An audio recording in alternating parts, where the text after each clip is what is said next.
Check out that mood. That little improv was there to highlight a fact that music is very, very interesting when the root note is not necessarily the 1. For example, the 3 and the 7.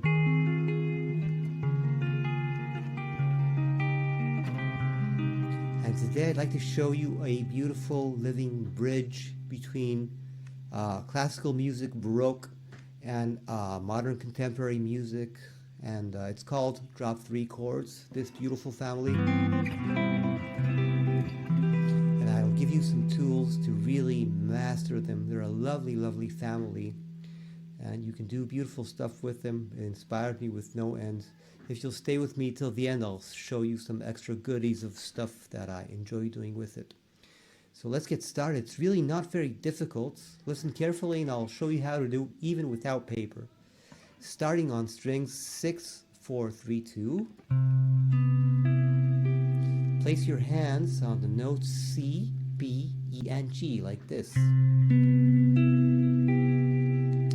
And in numbers, these are the 1, 7, 3, and 5 of C major 7.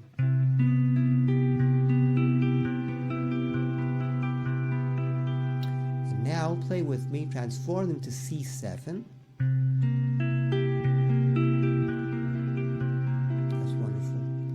Now to C minor 7, which I like to grab with my second hand on the bass and the third finger on the 4, 3, and 2 strings.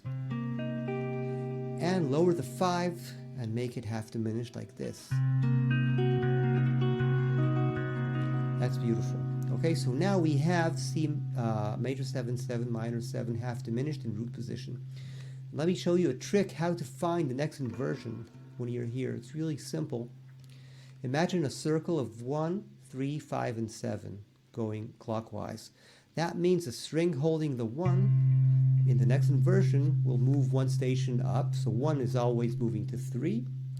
3 is always moving to 5. And 5 is always moving to 7. So look at each string individually. If you have a 1, remember it needs to be a 3, which is E.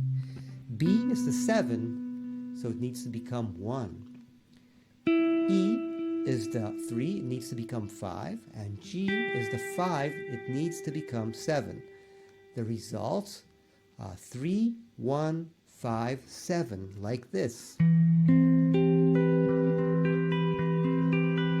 And the fun of that message, or that method, is that it's very compact. I don't need anything. I don't need a piece of paper. I can just memorize which numbers I have and move on. So this is C major 7, E, C, G, B, and now let's lower the second string, make it C7.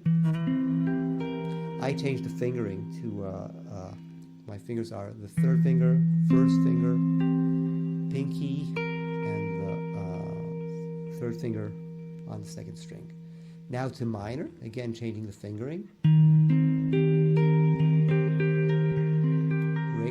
Now, half diminished, lower your G to G flat. That's great. Okay, and now again, let's use that system of finding the next inversion by moving each number up in our 1, 3, 5, 7 circle. 3, or E, 3 goes to 5, so E goes to G. 1 goes to 3, goes to E. 5, G, goes to B. And B, which is the 7, goes to 1. The result, G, E, B, C, which is totally playable here.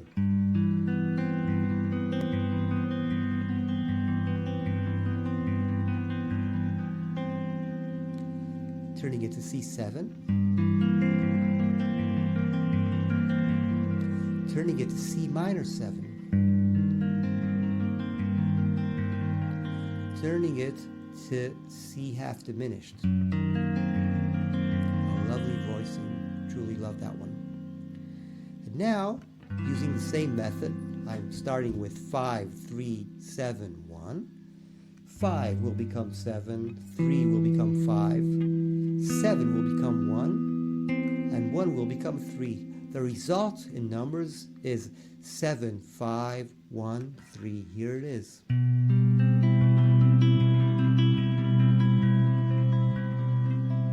A lot of tension when you have major 7 in the bass. It's a beautiful thing. Then that's C7, lowering the second string from E to E flat. We get C minor 7, and finally lowering the 5 to flat 5, we get C half diminished, minor 7 flat 5. Okay, now let's play a little song that will go through all types of chords and all inversions. I'll start to the left on second inversion, and please play with me. That's the best way to learn this. Here I go. Of course, the blessed YouTube trick of slowing down the videos, I use it all the time when I'm learning from other people here. So here it goes. C7, minor 7.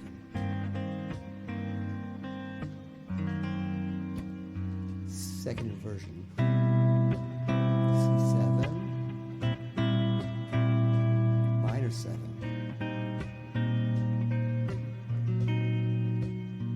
Root position.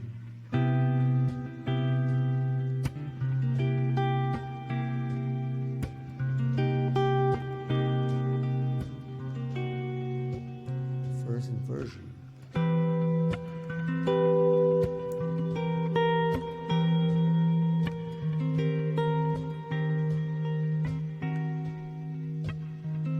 Okay, and after we've played all types of chords in each inversion, let's play each chord in all its inversions. So this is all inversion of C major 7, and then C7.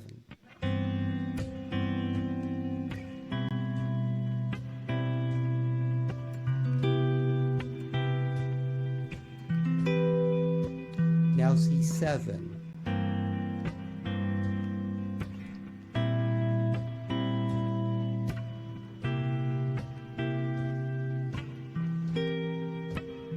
C minor 7.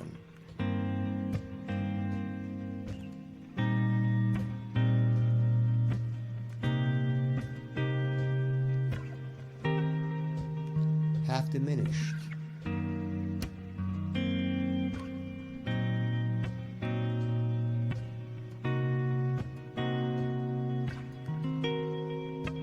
Okay, now that we're familiar with the shapes after moving between all inversions, which is a very important exercise, we're ready to play a song. And this will be 8 bars of All the Things You Are. Now let me announce the chords: F minor 7, B flat minor 7, E flat 7, A flat major 7, D flat major 7, G7, C major 7. What I'll be doing is playing it with voice leading. It's very dramatically different than playing it in a jazz style like this. Check out the living connection to the past. I'm starting on F minor 7 in the third inversion, and I'm using voice leading, which means that I will not be moving notes that exist in 2 adjacent chords. So it's going to sound like this.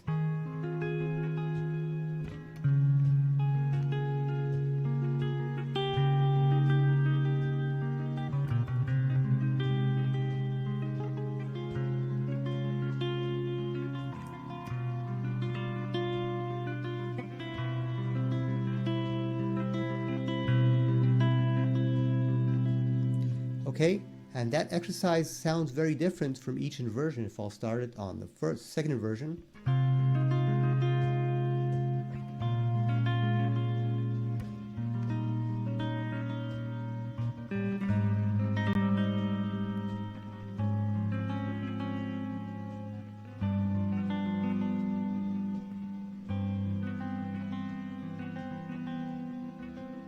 Okay, so basically once the connecting note between 2 chords is in the bass, emotionally it's a really, really different ball game. So the whole family of chords I've shown you today is called drop 3, and the key ideas are that the starting position on string 6, 4, 3, 2 is 1, 7, 3, 5.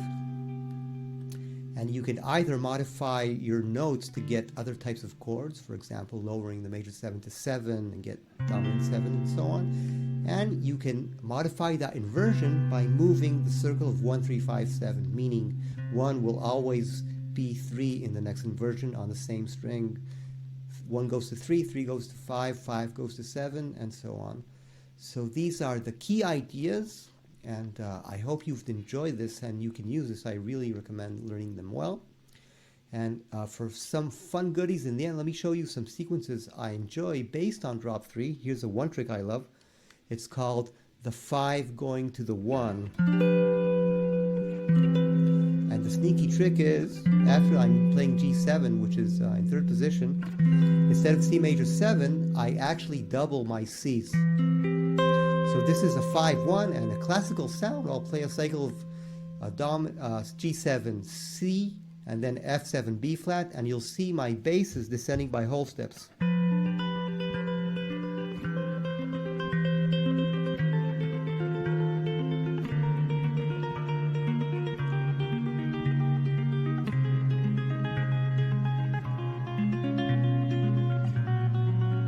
You can always stop and when you want to land on the key you're looking for and continue composition.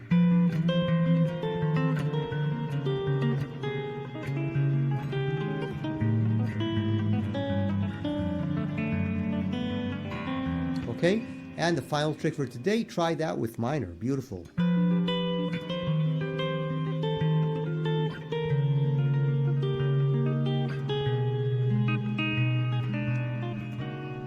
Okay, so I've had a lot of fun with these chords. I hope you will too. Feel free to ask me questions. I love to teach. I love to help. Bye, guys.